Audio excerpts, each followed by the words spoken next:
Hello everyone, and today we're going to learn how to use PCGs, known as Procedural Content Generation, to create worlds, cities, whatever, loads of possibilities to create. So this is the first tutorial. I'll start by explaining all of you what a PCG is, how it can be used, and a bit of the basics. So let's start.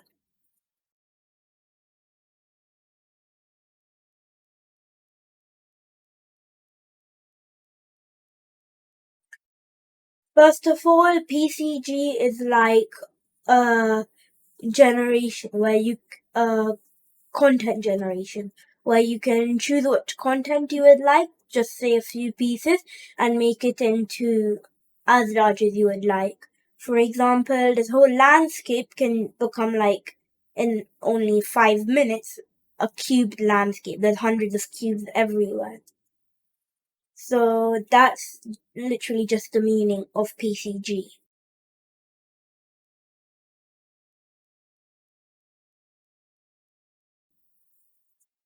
PCG can be used anytime, anywhere, and you can just, all you do is make a PCG by finding the PCG and creating a PCG graph.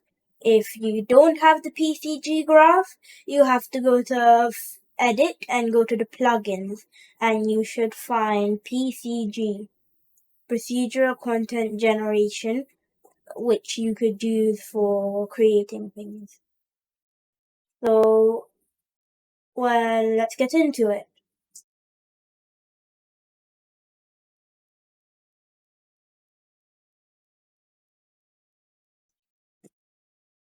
First, we'll start by creating a PCG. Before you create a PCG, it's important that you have a landscape. If you do it on plain land without a landscape, it will not create you a PCG or change anything. So we'll start by making the PCG.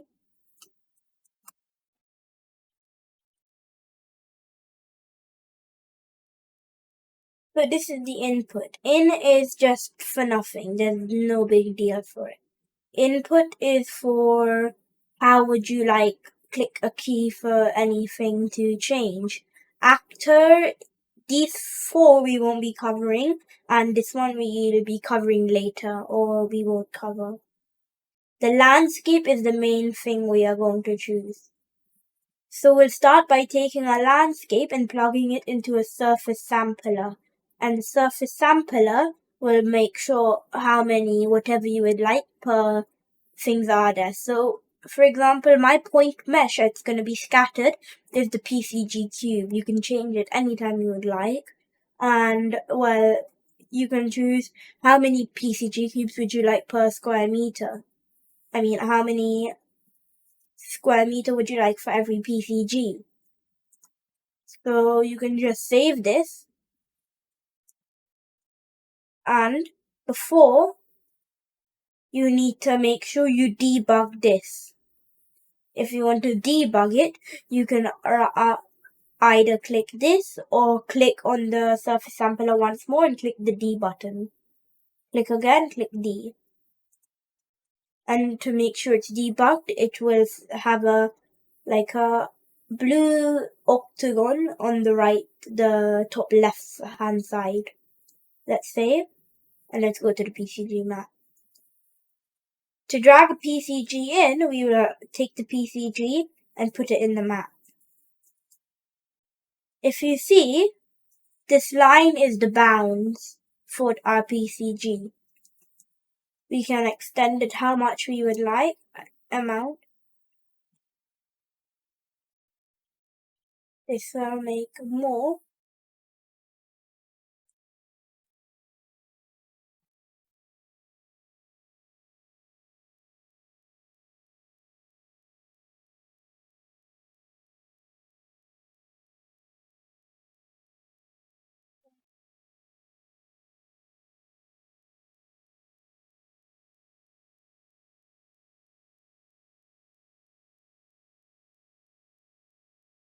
We can start from wherever we would like. And well, Yeah, that's what PCG basically does.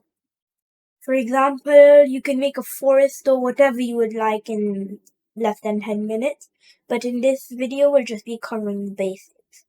So that's just the surface sampler. If you want to like filter it or make the density lower and change it, you have to write attribute noise. If you don't find this, and if you're in before versions, you could find density noise, which would be the same thing. Drag out attribute noise to make a density filter.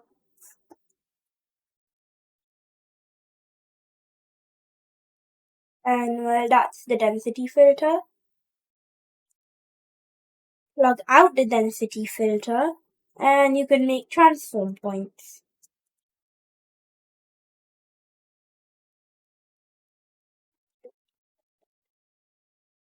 So you can choose your rotation from any amount. So I would say my rotation max would be 360. So it doesn't all look like, the cubes don't all look like it is scrambled and only in one straight line.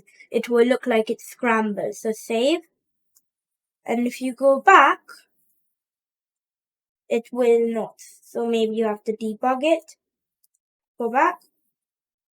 And if you see, all of this will look random because you can only debug one at a time.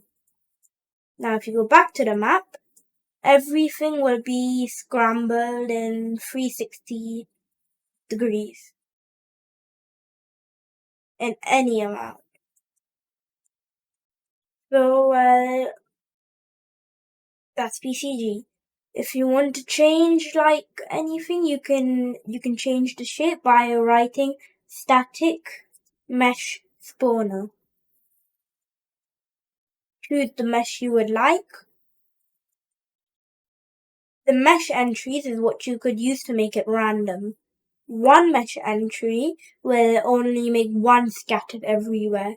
Two mesh entries will randomize the two. There will of course have to be some, so I will just delete and add one.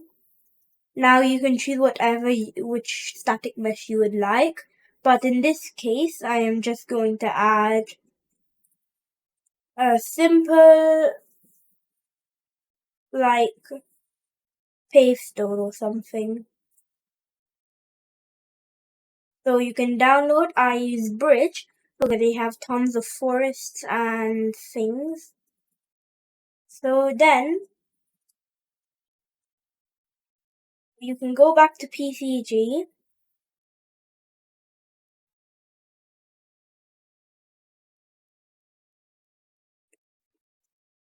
So you can go to your content drawer, dock it in the layout. Don't dock in the layout. So let's see how many static meshes we got when we imported it. You've got 1, 2, 3, 4, 5, 6, 7, 8, 9, 10. We have got 10. So it's good if we can make 10 array elements. And then for each shape, we will open the descriptor and drag it in. So I'm going to skip this part and we'll come back to it later.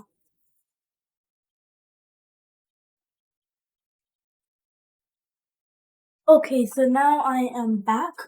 I have filled everything, every single descriptor of it with the meshes I have got from Quixel Bridge, and for some of them I have put their material. So if we go back to the map, we will see that it's all grey because it takes the slight texture of it. And most of them are small because we have to change their transform point size. So we will keep trying until we find something good.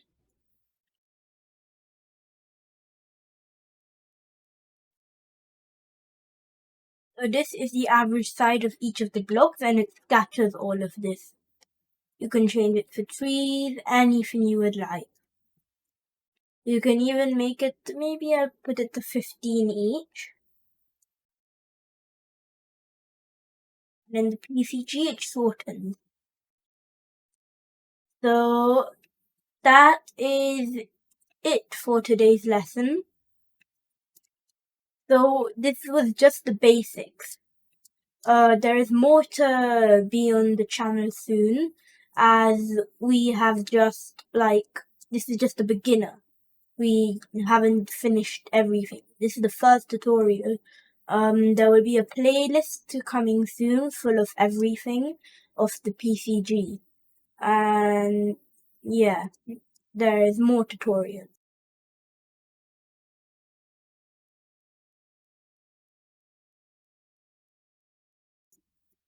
So thanks guys for watching. Please hit that subscribe button and the like button. And as usual, we have now made a website called DNA Studios.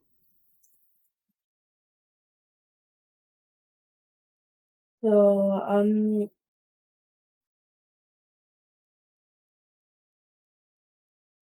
this is the thing. So you can go to, we will always add videos up here. I am going to publish it soon, and you will see this video on the here. And the blog, well, this is just where I'll send out updates and info and anything that someone would like. If you would ever like something, like would like some membership, or you want to ask something, you can just click the Let's Chat button and speak. Contact us. Well, yeah, contact for more details. Our YouTube is DNA Studios. So yeah, thanks for watching guys, and bye.